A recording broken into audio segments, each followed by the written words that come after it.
That is in Montgomery, Alabama, I believe. But he has written a book titled Portrait of an Obama Nanny State. If it can happen to the Brits, it can happen to us.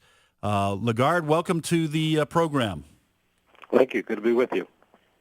Well, you have on the cover of this book, it is a photograph of President Obama. It looks like he is sternly lecturing somebody. And in the back is the British Union Jack. And yet you're an American, right? So what is the tie-in with the American president and the British Union Jack in the background? Well, it's interesting, but incidentally, I'm calling you from Britain today. Oh, okay. I'm at our cottage in the Cotswolds, so if anybody knows where that is, about 2 hours northwest of London. Are you inviting us to come and visit? No. Everybody we've invited has come. Okay. Very good. But I would say that today is a Chamber of Commerce day for England. We actually have blue skies for a change, absolutely gorgeous weather, and the garden is resplendent. This morning they were exercising I don't know how to explain this to you, but you know when they have the hunt, they have the hounds that go chase the fox. Right. And there's about 50 of those. We would normally call them dogs, but they insist on calling them hounds over here, with their tails straight up in the air, quiet as a mouse, going down the country lane that we live on. It was just quintessentially British. So we love it over here. It's a wonderful country. But the purpose of my book is to, first of all, demonstrate how a culture very much like our own has rapidly devolved into a tyrannous state in which individual freedoms have very quickly vanished under the leadership, incidentally, and I think this is important, under all three parties. It's not a party problem. And then the second purpose of the book is to drill down to the underlying causes of the paradigm shift that's here in Britain, offering some suggestions as to why these fundamental freedoms have disappeared so quickly. And finally, the third purpose is to warn about that trajectory because it is quickly coming across the pond in our own direction in the States. So the nanny state is what the British government and culture has become. Big Brother ruling everything. I noticed on your news telling you how much you could drink out of a cup, et cetera, et cetera.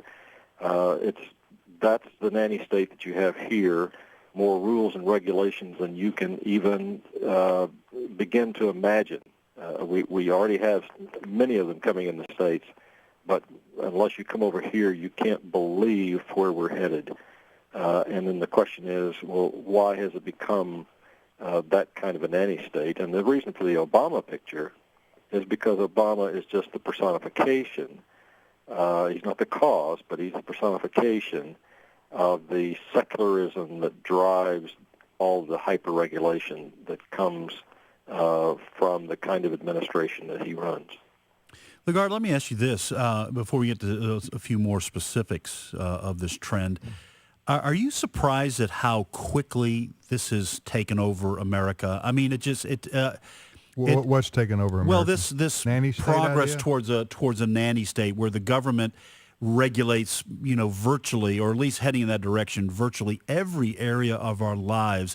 I used to think Britain was 10 years ahead of us, and now I'm not sure that it hasn't shrunk. That developments that are happening on the continent and then in Britain, we just seem to be speeding down the path to catch up with them. Is that your view, and if so, how has it happened that we have so quickly released our liberties and our American view of life and adopted this kind of European view? Well, it's been slow in coming in one sense, because I could read the daily paper over here and see things that just weren't on the radar in the States for about 2 decades now. You could see it over here, and you could see the rapid rise of secularism, which the basic premise of my book is that secularism is what drives all this hyper-regulation.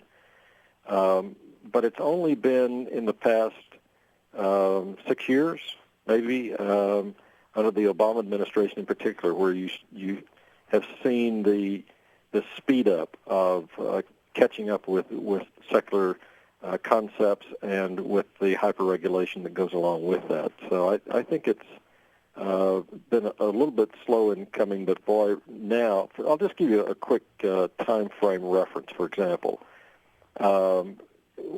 You're aware, all of your listeners are aware, that the U.S. Supreme Court is now deliberating on the issue of same-sex marriage. Right. And that ruling will come out somewhat soon. But it was last week before, that the House of Commons over here approved same-sex marriage, and now it's gone to what is sort of the equivalent of our Senate. That's not quite true, but sort of the equivalent, which is the House of Lords. And they're debating it today, and will be voting tomorrow. So they could staunch the drive towards same-sex marriage, but it's going to be very, very close. And it's what I'm trying to say is that we're running along parallel tracks time-wise on that issue, and that should give you some point of reference. Where's your book available, Lagarde? On the internet. Some smaller bookstores are carrying it. The major bookstores are not. I think all I had to do is have the Obama name and picture associated with anything faith-related, and it just didn't make the major bookstores. But it's available on the internet. Portrait of an Obama Nanny State, but written by F. Lagarde Smith. If it can happen to the Brits, it can happen to us. You know, I do think things have changed. Well, obviously, things have changed dramatically in terms of the welfare state, which is part of the nanny state, in addition to the regulatory state that you mentioned, Ed, which combines to make the nanny state. I hope everybody's got their state straight there. But the welfare state in America has grown tremendously under President Obama's administration, and I'm not going to exonerate totally the Republicans for their role in this, because the Republicans have gone along with a lot of the big government programs that the Democrats have promoted, or they've come up with their own, like like President Bush did with the drug. But philosophically, the Democratic Party is much more in favor of bigger government than the Republican Party is. Now, the food stamp program is it over 50 million or something like that people on food stamps? Something like that. In the it US. may even be higher. I mean, it's than grown that now. like crazy. Right. Okay, and other programs, other federal government assistance programs, and people would say to me, some people would say, well, Tim, are you cold-hearted? You don't want people to eat? Is that what you're saying? We should care about each other as Americans. Right. You know, we should help each other. Especially as Christians. As Christians. Well, we talked about this the last hour on churches helping people who are hungry. But you got that, and now you got some of these other programs that have got people locked into dependency on the federal government. So, Lagarde, how do we break? It's going to break our country sometime in the future. Who knows when the day of reckoning will come? Although I suppose the Federal Reserve can print money from now. Maybe they can print money from now to eternity. Yeah, and we'll never have to suffer the consequences of borrowing. But it just appears to me that we're coming to a point where we won't be able to pay for all these social welfare programs, even though they're good for getting votes from people. Yeah, my book doesn't really deal with economic issues as much as it does the issues of basic fundamental freedoms, particularly freedom of religion, that I don't think we understand in America. But they're interrelated. Are they tied together, sort of, in a way? The philosophy that is secularism? I mean, yes and no, and only in the sense, really, that secularism thrives on big government, and and big government is always in the business of regulating. So the bigger the government, the more the regulation. But the issues that really, as Christians, we really, I think, ought to be talking about, not so much the economic issues. They will come and they will go. But the issues that are facing families in Britain, just let me give you just a little handful of some of the problems over here. You spank your child in public, the police will haul you in. Are you serious? You're serious. Serious.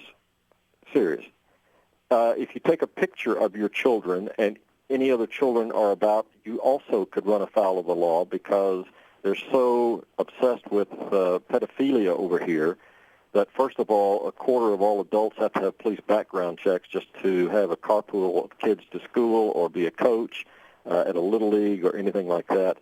But if you take a picture, they think that if other kids are in the background, you obviously must be a pedophile, and you are trying to take pictures of kids. If you are homeschooling your children, you have a presumption that you are abusing them because they know you're psychologically abusing them by typically teaching them about God, and therefore, if you would do that, then you probably are physically abusing them as well. If you wear a cross to work, you can be dismissed from your job. If you say a prayer with a patient as a nurse or a carer, if you say a prayer with them, you can lose your job. If you have a copy of the Bible at the local library, that has to be put on the top shelf. You were mentioning the Muslims a while ago. That has to be put on the top shelf along with the Quran, because the Quran cannot have any book that's higher on the shelf than it is. And so the Bible, the only way it can kind of coexist is to be put on the top shelf as well. And speaking of the Muslims, there's an openness to all things Muslim over here, probably a combination of fear and appeasement because of the bombings that they've had, and also the arrogance of being secular-minded, saying, oh, we can be open to all faiths and all religions, but of course that doesn't apply to Christians. And I'll give you something on the Muslim front to think about as well. This country has gotten so secularized that although it has an official state church, the Christian church, the Church of England, of which the Queen is the head, and every village has its little church, every town has many churches everywhere. If you disregard Scotland, Northern Ireland, and Wales and focus simply on England, there are more people who worship on Fridays in Muslim mosque than who worship in any kind of Christian church on Sundays. And that's with a relatively small percentage of Muslims in England. I mean, they're not a majority, in other words, and yet more people are faithful to the religion of Islam than Christianity. Yeah. So I don't think we know. I don't think we realize the extent to which the freedoms of family and faith have been lost. That's why I don't really spend much time in my book on economics, because that pales in significance compared to these other situations. Let me, just to affirm what you're saying, we're talking to F. LaGarde Smith. He is professor of law at Faulkner University's Jones School of Law. Is that in Montgomery? Yes, it is. Okay. And he is the author of a book called A Portrait of an Obama Nanny State. And it's got the British flag with President Obama's picture, and it says, if it can happen to the Brits, it can happen to us. And